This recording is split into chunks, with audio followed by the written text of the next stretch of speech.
अंदर जी ज्यादातर टिकट देते थे वो। तो एक मतलब एक तरीके से नंबर 2 आप कह सकते हैं बसपा के साथ में वो थे, मायावती के साथ में। तो हैसियत वाले कदम स्वागत में वेलकम में अखिलेश यादव ने जो बात कही वो टच करने वाली बात है, वो मार्के की बात थी।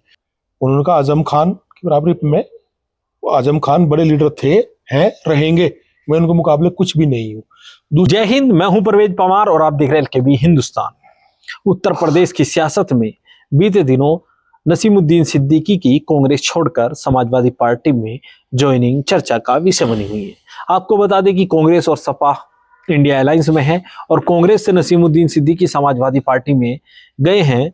तो ऐसे में चर्चाएं हैं कि आखिर समाजवादी पार्टी को कांग्रेस के नेता को अपने पाले में लाने की क्या आवश्यकता पड़ी। इस तरह की तमाम चर्चाएं सोशल मीडिया पर तेजी से चर्चाओं में हैं।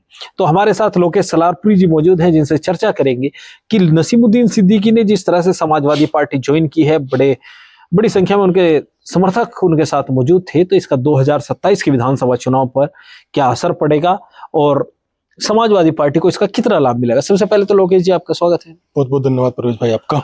लोकेश जी, कल नसीमुद्दीन सिद्दीकी ने समाजवादी पार्टी ज्वाइन की है, जिसको लेकर सोशल मीडिया पर बड़ी चर्चाएं हैं कि नसीमुद्दीन सिद्दीकी कांग्रेस छोड़कर सपा के साथ गए। जब गठबंधन में ही काम करना था तो कांग्रेस में ऐसी क्या समस्या थी, तो आप किस तरह से देखते हैं? देखो, कांग्रेस की तो समस्याओं के बारे में क्या कहें, कुछ होता चलता, पार्टी बड़ी पार्टी है, वहां क्या रहा होगा इस पर तो मैं ज्यादा प्रकाश नहीं डालना चाहता। लेकिन 2-3 चीज मार्के की है। पहले तो थोड़ा नसीमुद्दीन सिद्दीकी के बारे में बात करते हैं। वो मिलिट्री के बैकग्राउंड से आते हैं, मिलिट्री में अफसर थे, छोड़ के पॉलिटिक्स में आए। काशीराम जी के साथ है, मायावती के साथ उन्होंने काम किया और कैडर बेस आदमी, अनुशासित आदमी है, इसमें तो शक ही नहीं है। तो वहां जब वो थे, वो टिकट बांटने की हैसियत का आदमी था बसपा के अंदर, जी ज्यादातर टिकट देते थे वो। तो एक मतलब एक तरीके से नंबर 2 आप कह सकते हैं बसपा के साथ में वो थे, मायावती के साथ में। तो हैसियत वाले कद्दावर नेता तो हैं, यूं ही तो कोई वहां तक नहीं पहुंचता। और एक समय था उत्तर प्रदेश में सपा और बसपा दो ही राजनीतिक दल थे। भाजपा तो कई कोने में पड़ी हुई थी। फैक्ट आपने बिल्कुल सही बात कही है। तो वहां इतने कद्दावर लीडर से थे वो बसपा के अंदर। उसके बाद वो कांग्रेस में गए। जो भी थोड़ी देर पहले मायावती को लेकर बात हुई थी, तो ऐसे ऐसे लीडर जब छोड़ के चले गए, इसलिए भी कमजोर हुई है वो। बहरहाल वो कांग्रेस में गए। कांग्रेस में कुछ रहा होगा उनका अंदरूनी मामला, तो हम उस पर बात नहीं करना चाहते। लेकिन जब उनकी ज्वाइनिंग हुई कल, तो उनके स्वागत में, वेलकम में अखिलेश यादव ने जो बात कही वो टच करने वाली बात है, वो मार्के की बात थी। उन्होंने कहा कि इन्होंने गांव नहीं बदला, इन्होंने मोहल्ला बदला है। यानी है इंडिया अलायंस में ही। हाँ, हम वो यही कहना चाह रहे थे भाई, कांग्रेस और सपा का अलायंस है ना, वो कांग्रेस आए इधर। तो वो उन्होंने एक तरीके से सारी चीजों वहीं विराम लगा दिया। सारी जितनी भी आपत्तियां विपक्ष जो भी करता वही का भी बिल्कुल धरातल इक्वल कर दी उन्होंने, एक ही बात के ऊपर। दिल छुआ, दिल में लोगों को बात चुप अच्छी लगी लोगों को कि हाँ क्या बात है। और दूसरी बात जो मार्के की थी, जब पत्रकारों ने आजम खान को लेकर सवाल पूछा नसीमुद्दीन सिद्दीकी साहब से, उन्होंने क्या कहा? उन्होंने कहा आजम खान की बराबरी में, आजम खान बड़े लीडर थे, हैं, रहेंगे, मैं उनके मुकाबले कुछ भी नहीं हूँ। दूसरी बात उन्होंने, जबकि नसीमुद्दीन सिद्दीकी का कई दशक की सियासत उत्तर प्रदेश की सियासत में ऐसी रही है कि वो मुख्य धुरी रहे हैं, चाहे विपक्ष के साथ रह के रहे हो या सत्ता में रह के रहे हो। हाँ, हालांकि आजम खान भी इससे भी बड़े कैडर, इसमें कोई शक नहीं। उनसे सपा के अंदर वो उसी लेवल पे थे जिस लेवल पे कभी नसीमुद्दीन सिद्दीकी बसपा में थे, ये सच है। लेकिन उन्होंने एक सम्मान दिया तुरंत, और जो अपेक्षित भी था। एक समझदार बुद्धिमान इस तरह की ही बात करता है, वो सम्मान दिल से देता है। आपने कहा कि कैडर बेस व्यक्ति अनुशासित है, तो दिल से सम्मान दिया। यूं नहीं कोई बयानबाजी नहीं थी, वो दिल से सम्मान दे रहे थे। उनकी पूरी बॉडी लैंग्वेज बता रही थी जवाब देते हुए, वो दिल से सम्मान दे रहे हैं।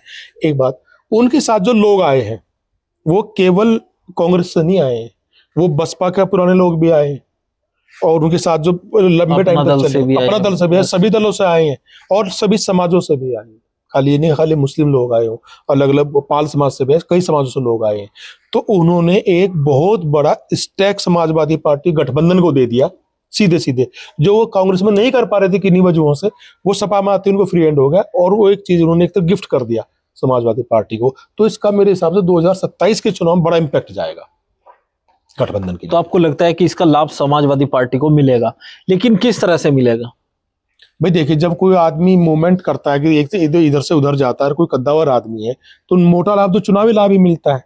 लेकिन एक जो लाभ मिलेगा शायद कैडर को लेकर के, क्योंकि कैडर वाले आदमी है, शायद उधर समाजवादी पार्टी को नए सिरे से बड़े रिफाइंड कर सके कैडर को, एक ही लाभ भी मिल सकता है। उनकी संगठन क्षमता बेजोड़ है, वो भी लाभ मिलेगा। जो उनके साथ बहुत सारे आदमी आए जुड़े सपा के, तो सपा का कुनबा भी बड़ा होगा, तो हर लेवल पे लाभ मिलेगा। तो आपको चुनावी लाभ लगता तो है मिलेगा कि ही। संगठनात्मक रूप से जो समाजवादी पार्टी में अनुशासनहीनता मानी जाती है, माना जाता है कि समाजवादी पार्टी में सब अपने अपने सिस्टम से चलते हैं, संगठनात्मक कितना कोई समाजवादी माना पार्टी जाता। की वास्तव में कमजोरी रही है, और समाजवादी पार्टी को इसे बहुत पहले से ध्यान देना चाहिए था। चूंकि समाजवादी पार्टी के कार्यकर्ता जो बड़े वो दबंग टाइप होते हैं, अनुशासनहीनता टाइप की चीज तो वहां होती है। तो हो सकता है, बल्कि मुझे उम्मीद है कि ऐसा होगा कि नसीमुद्दीन सिद्दीकी के आने के बाद इस चीज पे लगाम लगेगी, एक अनुशासन जैसी चीज, वो चीज तो शायद वहां बनेगी। एक कैडर कैसे चलता है, शायद वो सिस्टम वहां अप्लाई होगा। तो मुझे लगता है कि समाजवादी पार्टी को ये भी बहुत बड़ा लाभ मिलेगा, जिसकी जरूरत थी। संगठनात्मक जो मजबूती, बूथ कमेटियां, बूथ स्तर पर जो कमेटियों का गठन होता है, वो बीएसपी का जो कैडर बेस पार्टी मानी जाती थी, वो कैडर अब आपको लगता है कि नसीमुद्दीन सिद्दीकी का अनुभव समाजवादी पार्टी के साथ काम करेगा? आप देखना भी अगले 3-4 महीने में आपको नजर आएगा कि जैसे हमारे विधानसभा के विधानसभा अध्यक्ष कौन है या आपका ब्लॉक अध्यक्ष कौन है, अभी लोगों को नहीं पता है।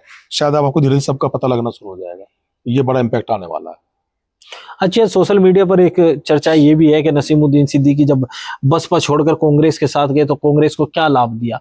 तो बहन जी का प्रोडक्ट थे, बहन जी ने इनको आगे बढ़ाया। नहीं तो क्या लाभ दे सकते थे? उन्होंने कोशिश की, लेकिन जब माहौल ही दूसरा था, जब वो आए थे कांग्रेस के अंदर, तो देश का माहौल ही दूसरा था। आज वो माहौल तो नहीं, वो तो स्थिति चली गई दूर।